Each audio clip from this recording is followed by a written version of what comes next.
Assalamualaikum warahmatullahi wabarakatuh. Salam, Om Swastiastu, Namo Buddhaya, salam kebajikan. Suatu kehormatan bagi saya untuk dapat mengembangkan diri dan berkarir di Bank BRI dalam program Brilliant Banking Officer Program 2024. Perkenalkan, nama saya Muhammad Arizka Hoiruniam, biasa dipanggil Niam. Saya kelahiran Jepara 31 Agustus 1998 dan usia saya saat ini adalah 25 tahun. Saya adalah anak pertama dari dua bersaudara. Ayah saya berprofesi sebagai pengusaha kelapa sawit dan ibu saya memiliki usaha catering rumahan.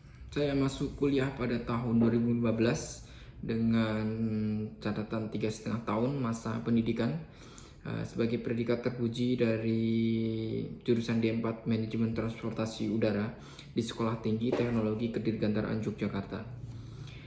Saya adalah pribadi yang memiliki rasa ingin tahu yang tinggi dan saya suka menjalin relasi sebenarnya.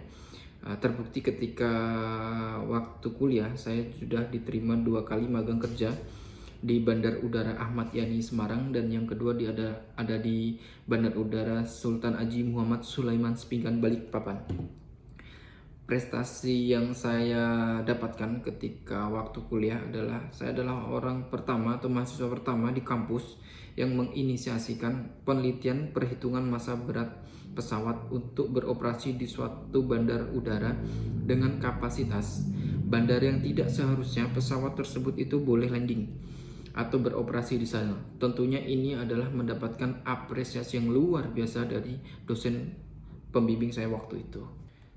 Tidak banyak memang pengalaman kerja yang saya dapatkan karena ketika saya lulus pada waktu tahun 2019 saya langsung mendaftarkan diri dan bergabung dengan PT Bank Rakyat Indonesia sebagai customer service dan sampai saat ini saya adalah anggota yang aktif di organisasi futsal di kantor cabang Bantul.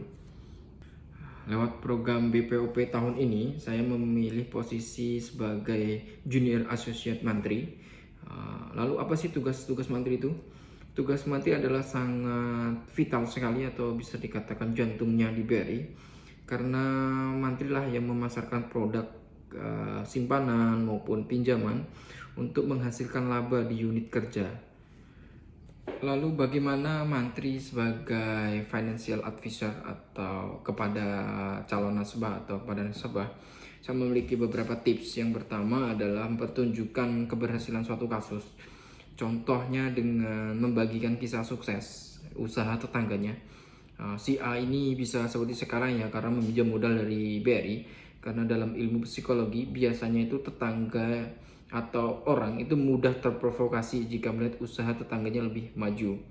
Apalagi sekarang sudah dibekali dengan revitalisasi wilayah, jadi lebih mudah untuk kita mengorganisir suatu wilayah tersebut agar lebih kompetitif lagi. Yang kedua ada kolaborasi dengan influencer lokal. Jadi ini sebenarnya lebih ke mencari dana simpanan. Kita tahu di Bantul itu banyak sekali grup band yang cukup terkenal seperti contoh Darboy Gang. Ya kita kasih project manggung, apalagi di BRI kan banyak event bisa kita pakai jasa beliau. Apalagi kan ada event 6 bulan sekali seperti undian hadiah Simbades itu kita bisa pakai guestnya dari influencer lokal tersebut. Tentunya nanti berdampak ya kita harapkan untuk simpanan si influencer itu tidak lari dari bank kompetitor kita. Dengan menggabungkan elemen-elemen tersebut, kita dapat menciptakan kampanye yang efektif dan efisien untuk membantu calon nasabah melihat nilai dan manfaat yang mereka dapatkan dengan memilih BRI sebagai mitra keuangan mereka. Lalu apakah pinjaman Kupedes masih kompetitif? Sebagai calon mantri, saya nggak mau pesimis, tapi kita juga harus bicara dengan fakta di lapangan bahwa Kupedes kita masih kalah dengan bank yang tidak bisa menyalurkan kredit KUR. Karena apa? Bank yang tidak bisa menyalurkan kredit KUR itu memberikan bunga yang mendekati pinjaman KUR bersubsidi. Lalu bagaimana caranya agar Kupedes bisa lebih kompetitif lagi? Mungkin di program akhir tahun kemarin bisa dijalankan lagi programnya, penghapusan biaya provisi dan administrasi di pinjaman Kupedes. Karena berdasarkan riwayat tersebut di unit kerja saya itu pertumbuhan pinjaman Kupedes pada bulan November sampai Desember itu naik 2 sampai 3%. Mungkin itu bisa jadi bahan evaluasi lagi untuk manajemen. Dan sekian, terima kasih video perkenalkan dari saya. Saya mengucapkan banyak terima kasih. Wassalamualaikum warahmatullahi wabarakatuh.